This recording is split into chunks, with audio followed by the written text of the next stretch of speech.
사도 바울은 축복을 하는 것으로 이 편지를 마감합니다. 무릇 이 규례를 행하는 자에게와 하나님의 이스라엘에게 평강과 긍휼이 있을지어다. 편지를 마치는 표식으로 축복을 한 게 아니라 사도의 축복은 실효성이 있습니다. 효력이 있다는 말입니다. 지금도 예배를 마칠 때에 손을 들어 축복을 합니다.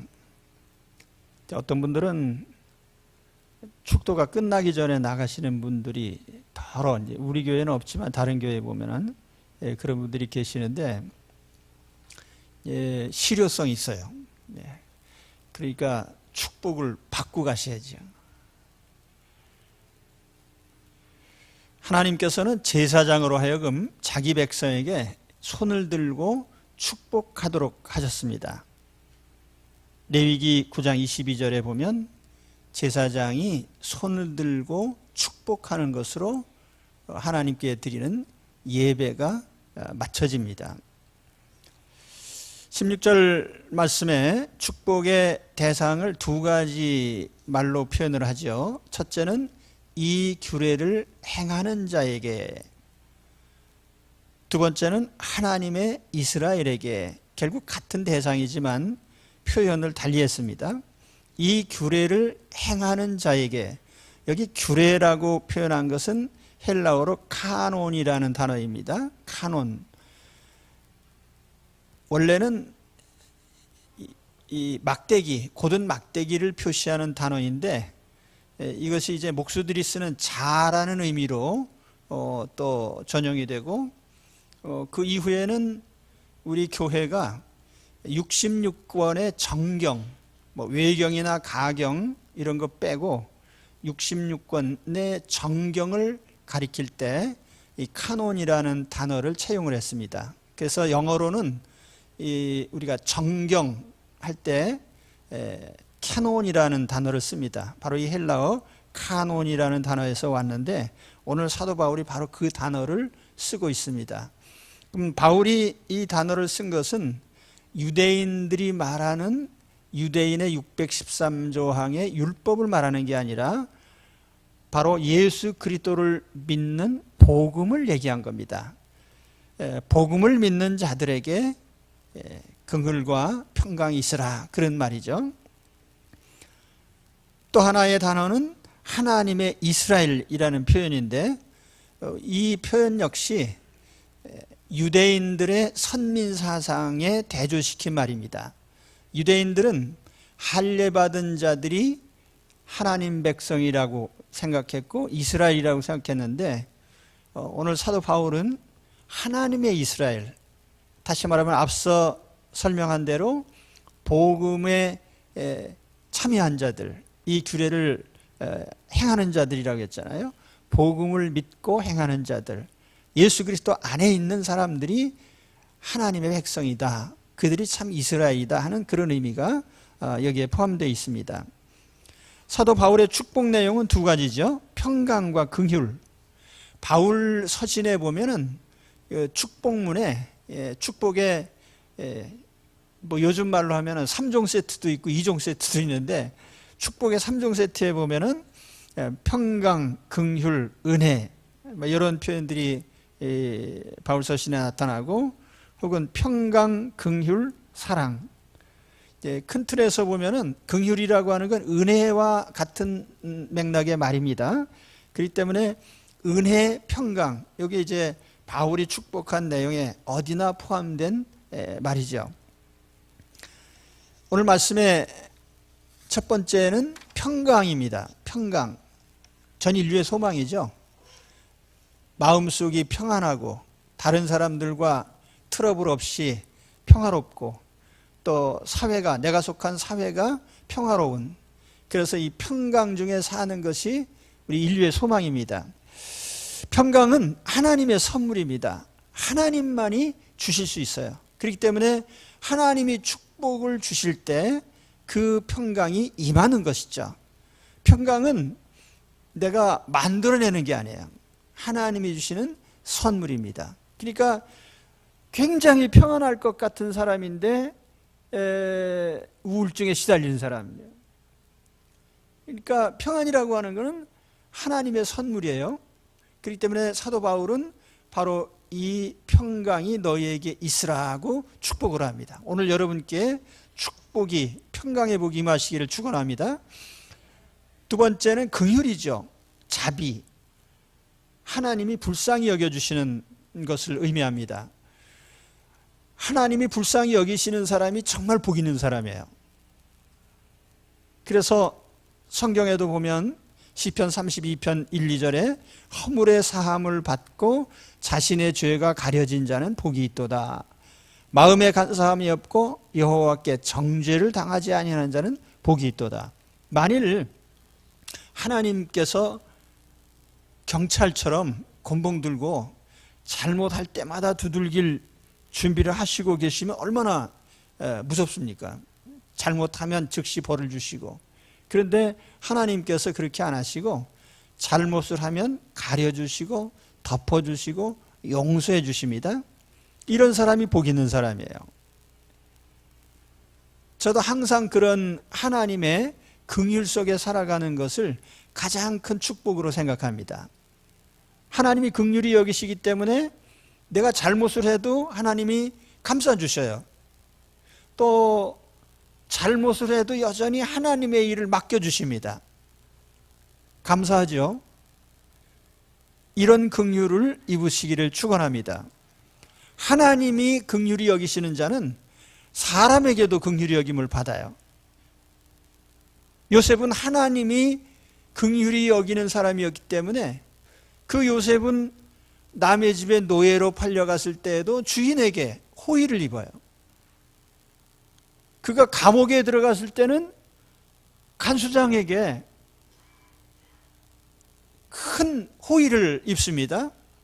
왕실에 들어갔을 때는 왕에게 호의를 입어서 야, 너는 내 다음 자리다.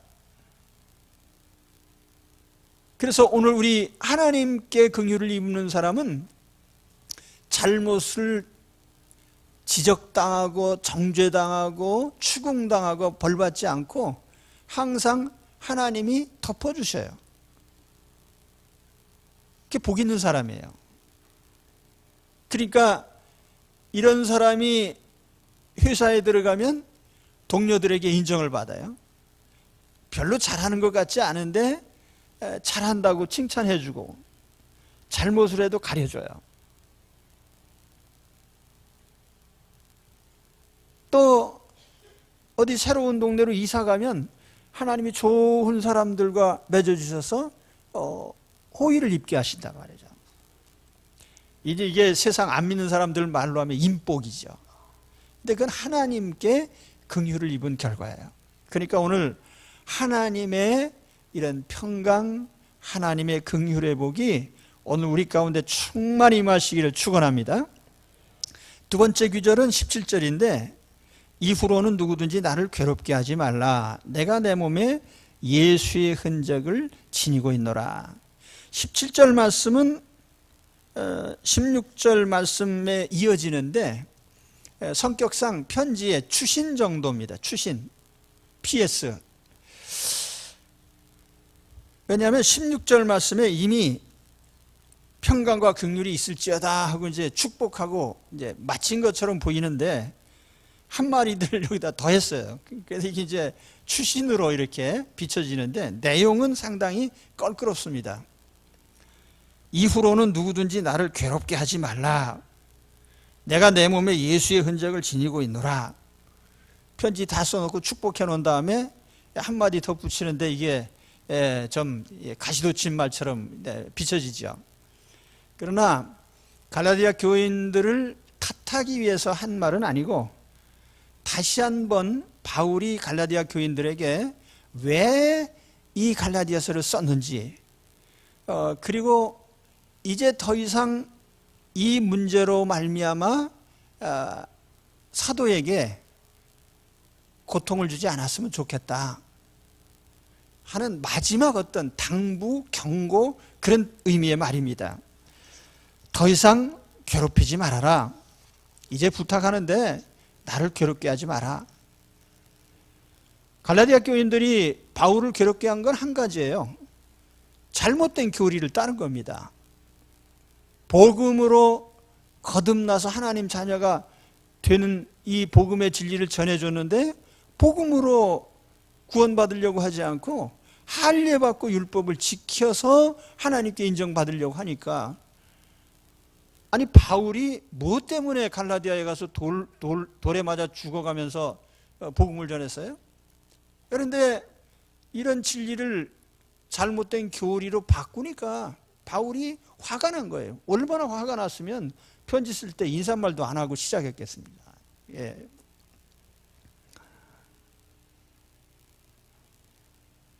요즘도 마찬가지입니다. 목회자를 가장 괴롭게 하는 것은 신자들이 이단 교리를 따라가는 거예요. 아주 말짱하던 사람이 어느 날 신천지 따라가서 몇 마디 배우고 나서 목사님, 제가 이제 진리를 깨달았습니다. 아, 이거 참, 예. 속으로 육갑을 떨고 있네. 아, 그동안에 그렇게 진리를 가질 때는 듣지도 않고 있다가 대개 이 이단자들의 가르침이 은밀해요. 몰래 가르쳐요. 야, 니네 목사님께 얘기하지 말고, 교구장님께도 얘기하지 말고, 구역장한테도 얘기하지 말고, 예, 한 5주 정도만 같이 배워보자. 몰래 가서 배우고 나서 이제 감동받는 거죠.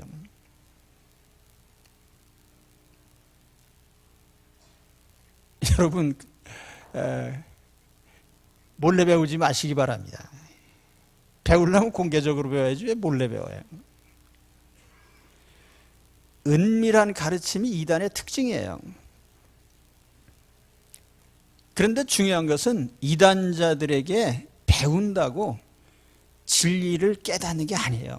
저는 성경 구절 중에 항상 마음에 담고 있는 게 뭐냐면 디모데후서 3장 7절에 보면 항상 배우나 마침내 끝내 진리의 지식에 이를 수 없느니라. 참 이게 재미있는 구절이에요. 항상 배우는데 마침내 망하느니라. 그러니까 그 배운 열심이 소용이 없는 거예요. 여러분, 하나님 교회에 와서 한 번 예배에 참여하고 바른 진리를 듣는 것이 이런 이단자들의 은밀한 가르침 100번 듣는 것보다 나은 거예요. 믿으십니까?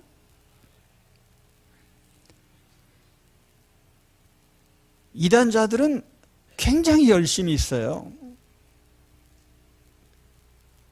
그런데 하나님은 이런 열심을 통해서 역사하시는 분이 아니에요. 진리에 대한 순종을 통해서 역사하십니다.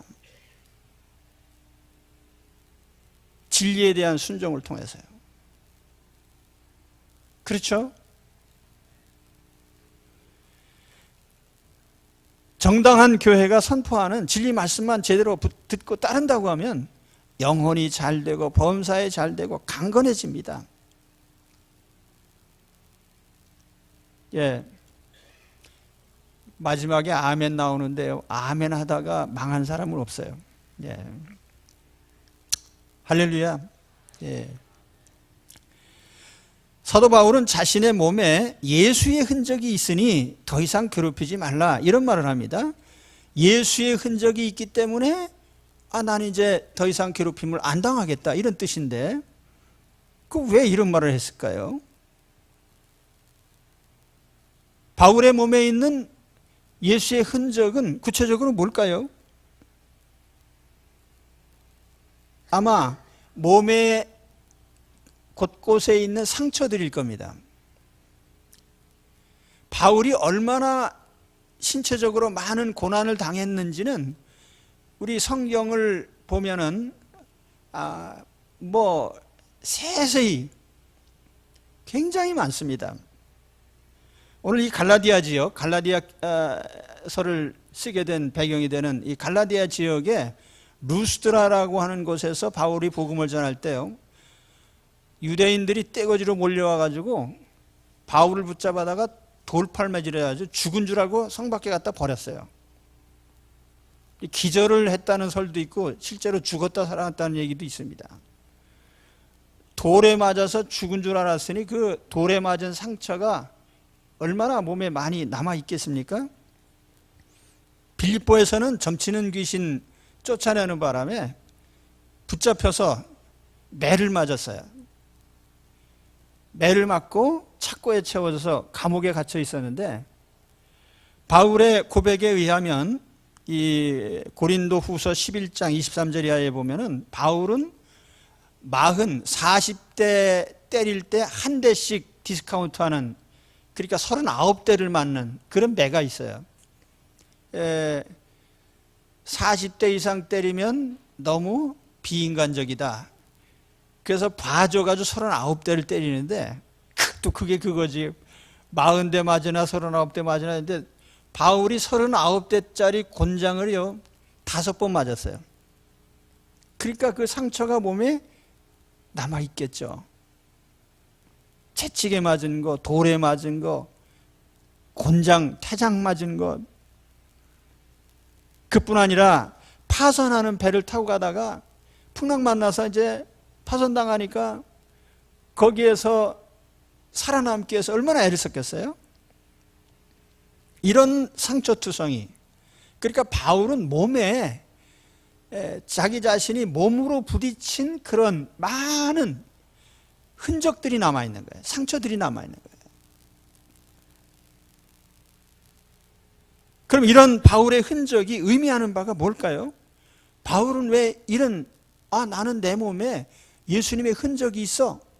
예수님이 십자가에서 못 박히실 때 그 못 박히신 자죽, 허리에 찔린 창자국이 있었잖아요. 그래서 아마 그런 생각을 했을 겁니다. 내 몸에도 내가 예수님을 믿기 때문에 예수님과 함께 당한 고난의 표식이 있다. 이게 무슨 뜻이에요? 크게 보면 한 두 가지 의미가 있습니다. 첫째는 내가 확실히 주님께 속한 사람이다. 나는 주님의 사람이다. 바울이 당한 표식은 주님의 소유라고 하는 표식이라는 거예요. 여기 흔적이라는 말이 있습니다. 스티그마타라고 이렇게 표현을 했는데, 흔적들 복수형으로 표시가 되어 있어요. 많은 상처들이라는 얘기죠. 이 스티그마라는 단어는 뭐냐면 송곳 같은 뾰족한 것으로 찔른다는 뜻입니다. 찔러서 상처가 나겠죠. 뚫는다는 의미도 있습니다.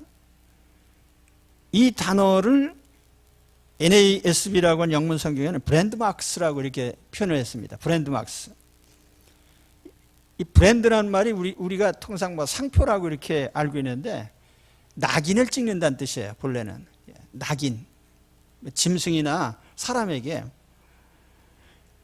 그런데 예전에 어떤 경우에 이런 브랜드 마크를 새겼냐면은 몇 가지가 있습니다. 첫째는 노예에게 소유주가 이 노예는 내 소유다라는 표식으로 이렇게 했어요. 그러니까 성경에도 보면은 이 귀를 뚫는다는 장면이 나오죠. 귀를 뚫어서 표시해라. 두 번째는 병사에게, 어떤 지휘관에 소속된 병사인지를 표시하기 위해서 몸에다가 그런 표시를 했습니다. 그 세 번째는 죄수에게, 이 사람은 어느 지역의 감옥에 갇힌 죄수다라고 표시를 하는 거예요. 그러니까 우리 동양에서도 보면은 이마에다가 표시를 하기도 하고, 그렇죠? 옛날에 불로 지져가지고. 그 네 번째는 신전 노예들, 그러니까 어느 제우스 신에 속한 신전 종사자다 뭐 하는 이런 식으로 표시를 한 거예요. 그럼 이 네 가지 의미가 바울에게 다 적용이 되는 거죠. 바울은 예수님께 속한 예수님 소유의 종입니다. 슬레이브예요. 종. 또 바울은 예수님께 속한 병사입니다. 바울은 예수님으로 말미암아 갇힌 죄수입니다. 바울은 하나님의 성전에 속한 성전에 귀속된 그런 노예죠. 아마 이런 여러 가지 의미에서 사도 바울은 자신이 내 몸에 새겨진 흔적들은 내가 예수님의 확실한 소유라는 표시다, 이렇게 이제 내세운 것이죠. 아마 이것은 갈라디아 교인들이 할례의 표시를 자랑하면서 나는 하나님 백성이야 라고 하는 그런 그들의 주장과 대조시킨 거예요. 너희들 할례 가지고 하나님이 소속이라고 잘난 척하냐? 나는 내 몸에 이런 예수님과 함께하는 예수님 소유라고 하는 흔적이 나에게는 무수히 많아 라고 하는 그런 주장입니다.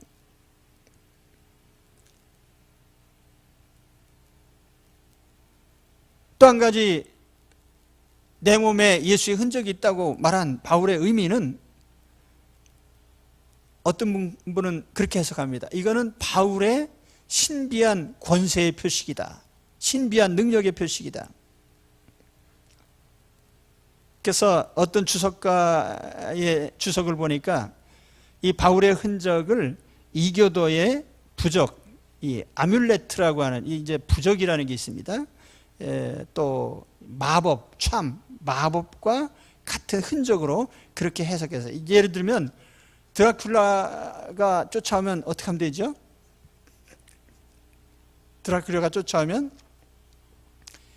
소설책 안 보셨나요? 나 마늘 있어.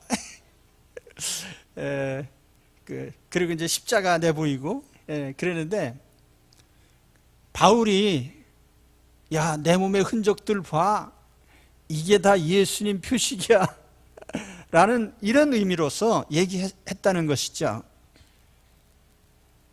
그럴 때에 이건 아마 바울이 얼마나 주님과 친밀한 관계인가, 이걸 나타내는 거죠. 난 주님과 함께한 역전의 용사야, 뭐 이런 의미겠죠. 그런 의미에서 본다면 바울이 예수님과 얼마나 친밀한가, 이 자체가 대적자들에게는 하나의 경고가 되는 겁니다. 너희들이 나를 괴롭게 해? 내가 나의 주인이신 예수님께 아뢰기만 하면 너희들은 박살날 거야. 아마 이런 너희들이 정말 하나님의 사람이야? 내가 예수 그리스도와 얼마나 친밀한 관계인지 한번 보여줄까? 뭐 이런 의미죠. 분명히 그랬을 겁니다. 사도행전에 보면 스게와의 7 아들이 바울의 흉내를 냈잖아요.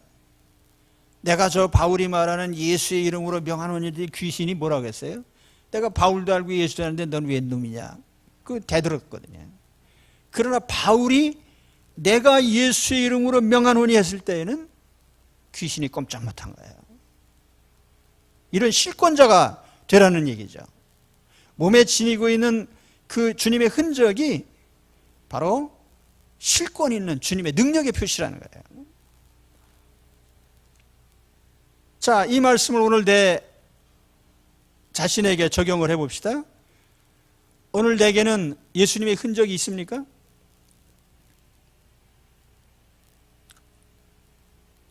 어떤 면에서 보면 이거는 요즘 시대에 예수 믿는 것 때문에 돌에 맞는 사람이 있습니까? 곤장 맞는 사람이 있습니까? 그런 일은 요즘에 없죠.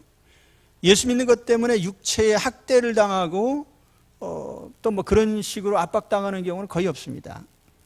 그러니까 어떤 면에서 보면은 예수의 흔적이라고 하는 것은 내가 예수님을 믿은 자취라고 이렇게 우리가 의역할 수도 있습니다. 예수 믿었던 나의 믿음의 자취가 있느냐.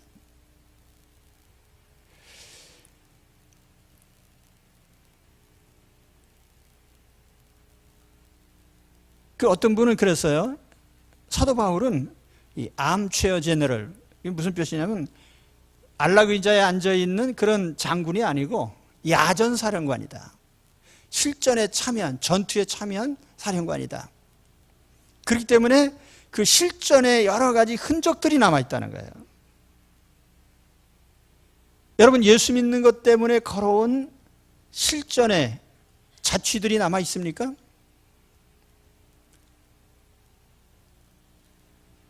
저는 제가 예수님을 믿는, 그래, 제 자신을 한번 돌이켜보면, 내가 예수님을 믿었던 나의 자취가 뭔가? 가장 큰 자취가 바로 내가 목사가 된 것으로 생각합니다. 내가 목사 된 거.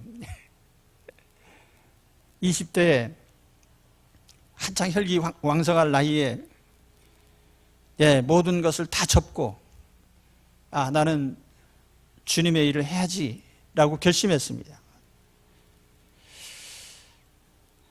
다니던 회사를 그만두고 퇴직금 받아서 신학교 입학금하고,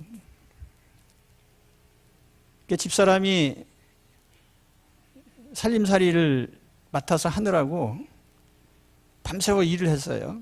옷 만드는 일을 하면서 이제 목에서 피가 나올 정도로 열심히 고생했죠. 그래서 교회 개척할 때 잠실에 있던 15평짜리 1,500만 원에 팔아가지고 700만 원은 전세 얻고 고독에 와서, 나머지는 예배 당하는데 보태고, 그래서 결심하기를 정말 힘들면 아이들이 굶주리면 어떡하나. 그때 이제 저희 할머니도 계시고 어머니 계시고 집사람 아이들 셋 7식구인데 개척교회 하는 사람이 가족이 또 많아요. 18평짜리 집에 이제 7식구가 살면서 그래도 행복했습니다. 왜냐하면은 정말 굶주리면 아이들을 어디다 맡길 생각까지 했거든요. 주의 일을 하기 위해서 자식들이 굶주려도 할 수 없다. 요즘 그런 생각을 가지면 아주 죽일 놈이죠. 가족을 버려? 말이 안 되는 얘기죠.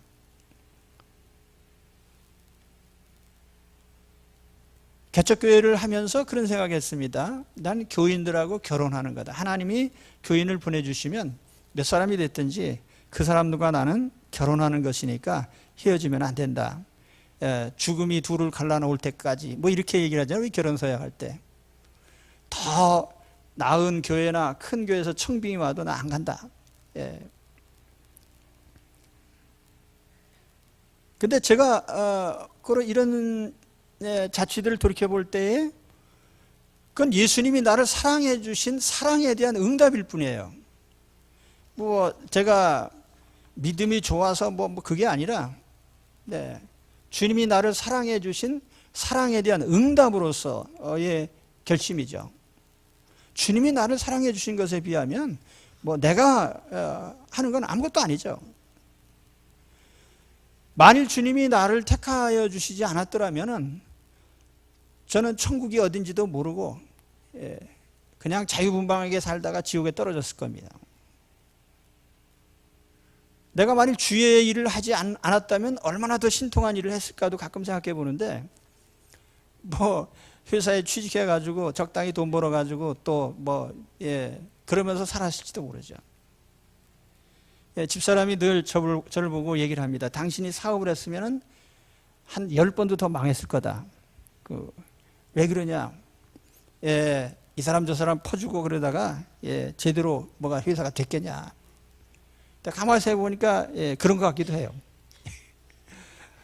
저는 돈에 대한 숫자 개념이 전혀 없는 사람이거든요. 지폐에 0이 하나 더 붙어 있든지 덜 붙어 있든지 별 신경 안 쓰거든요. 그런데 하나님이 이 하나님의 일에 불러주셨으니 얼마나 감사한 일이에요. 자, 그러면 이제 예수의 이런 흔적이 나를 괴롭히는 자들에게 어떤 의미가 있느냐 말이죠. 그래서 바울이 나 예수의 흔적이 있어 더 이상 괴롭히지 말라고 얘기할 때 그게 무슨 의미가 있겠냐는 거죠. 그러나 이건 대단한 경고입니다. 너희들이 내 말을 안 들어? 다른 복음을 따라가? 내가 예수님과 얼마나 친밀한 사이인데요. 내가 주님을 위해서 얼마나 주님과 함께한 사람인데 주님이 가만두겠냐, 그런 뜻이에요.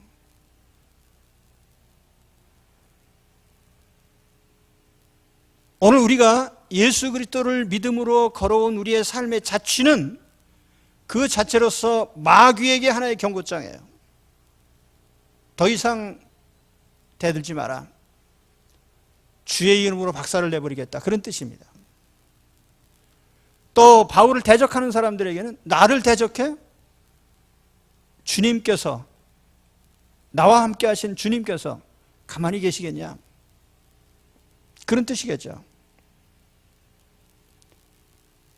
오늘 우리가 가지고 있는 예수 그리스도를 믿는 믿음의 흔적과 자취가 마귀에게 경고장이 되시기 바랍니다. 그리고 그것이 나를 대적하는 사람들에게 커다란 능력이요, 하나님의 권세가 되시기를 축원합니다. 누구나 예수 그리스도를 믿어온 믿음의 자취가 있습니다. 그리고 그 자취들은 마치 역전의 용사가 가슴에 붙인 훈장과 같은 것들이에요. 그래서 이것이 나와 주님과 함께한 흔적이고 주님이 나와 함께 하시고 주님이 내 편이시라는 확실한 증표이기 때문에 이거를 보여줄 때에 주님이 가만히 안 계실 거다라고 하는 그런 굉장한 압력의 말씀이죠.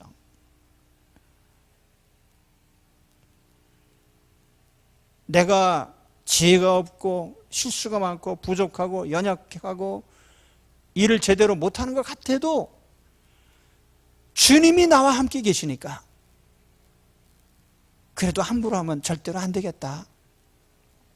그런 사람들이 바로 우리 그리스도인들입니다. 그렇죠? 예. 그래서 저는 지나간 자취를 얘기를 했지만은 이제 앞으로도 살 날이 있잖아요. 살아가는 날 동안에 예수님의 흔적을 많이 생기시기 바랍니다. 예수님의 흔적을 내 몸에, 내 삶에 남겨두세요. 내가 예수 믿기 때문에 어떤 삶의 길을 걷고 있는지, 오늘 걸어가는 그 길이 나의 예수님과 함께하는 흔적이 될 겁니다. 그것은 내가 주님께 소속된 증표이고 또 주님이 나와 함께 하시고 주님이 나를 도와주신다고 하는 가장 확실한 증표입니다. 바로 이러한 주님의 흔적이 우리 속에 있고 또 앞으로 사는 날을 통해서 이런 주님의 흔적을 계속 새겨가시는 그런 성도들이 되시기를 축원합니다. 오늘 마지막 말씀인데요. 16절에서 이미 축복을 했죠. 그런데 이제 마지막 절에서 다시 한번 축복하면서 여기서 한 가지만 합니다. 그냥 가장 큰 축복의 말이 뭐죠? 은혜. 형제들아 우리 주 예수 그리스도의 은혜가 너희 심령에 있을지어다. 아멘. 이 바울의 축복 기도가 다른 서신에 기록된 것과 비교할 때 세 가지 다른 점이 있습니다. 첫째는 형제들아라고 이렇게 표현한 거죠. 형제들아. 친밀한 표현이죠. 왜 다른 편지에 없는 형제들아라는 말로 축복을 시작할까? 그것은 아마 갈라디아서 내용이 상당히 책망에 가깝고 또 갈라디아 교인들에게는 날카로운 메시지였기 때문에 상대적으로 좀 부드러운 표현을 썼다. 다시 말하면은 너희가 미워서 내가 책망한 게 아니다. 너희들은 내가 사랑하는 나의 형제들이다 라고 하는 그런 의미에서 이 형제들아라는 이런 말을 썼고요. 두 번째 특징은 이 하나님의 은혜가 심령에 있을지어다. 심령에. 이것도 갈라디아서의 배경이 되는 유대인들은 항상 어떤 축복의 표시가 육체에 몸으로 표현된 신앙, 그러니까 외형적인 것. 그런데 하나님의 은혜가 심령에. 물론 오늘 우리도 하나님의 은혜가 우리 삶에 전반적으로 나타나죠. 뭐 물질적으로 나타나고 육체의 건강으로 나타나고 뭐 여러 가지 면에서 될 수도 있지만, 그러나 바울이 지금 강조한 것은 심령에 임한 은혜예요. 마음의 평안, 마음의 믿음, 마음의 소망, 마음의 신뢰감, 마음의 기쁨, 바로 심령에 하나님의 은혜가 임하시기를 축원합니다. 심령에. 그리고 마지막 부분은 아멘이에요. 아멘으로 또 끝납니다. 아멘으로 끝내는 편지는 로마서가 있죠. 로마서 16장 마지막 절에 이제 아멘하고 이제 끝나는데, 아멘이란 말은 히브리 말로는 진리란 뜻입니다. 그리고 또 한 가지는 진리에 대한 동의를 의미하는 거예요. 아, 그 말씀에 나도 동의합니다. 그런 뜻이에요. 그러니까 우리가 설교 말씀 듣고 아멘 할 때는 뭐예요? 아, 나도 동의합니다. 그런 뜻이에요. 아멘 하다가 무슨 나병 환자가 됐다든지, 아멘 하는 바람에 그냥 사업이 망했다든지 그런 사람은 거의 없습니다. 예. 그러니까 아멘을 많이 하면 좋은 일이죠. 그죠? 예. 근데 내가 가만히 보면은 우리 교인들은 항상 아멘을 마음으로 해, 마음으로. 그것도 좋은 일이에요. 입으로 아멘하고 이제 속으로 동의 안 하는 것보다, 이제 입으로는 안 해도 그저 마음으로 동의하면서 아멘 하는 것도 괜찮은 일이에요. 그죠? 그러나 입으로 하면 또 뭐 더 좋겠지. 왜냐하면 마음에도 있고 입으로도 하고. 예. 그 오늘 말씀은 아멘으로 맺겠습니다. 다 함께 아멘 합시다. 아멘. 예, 기도하겠습니다. 하나님 아버지, 주님의 사랑과 은혜를 감사드립니다.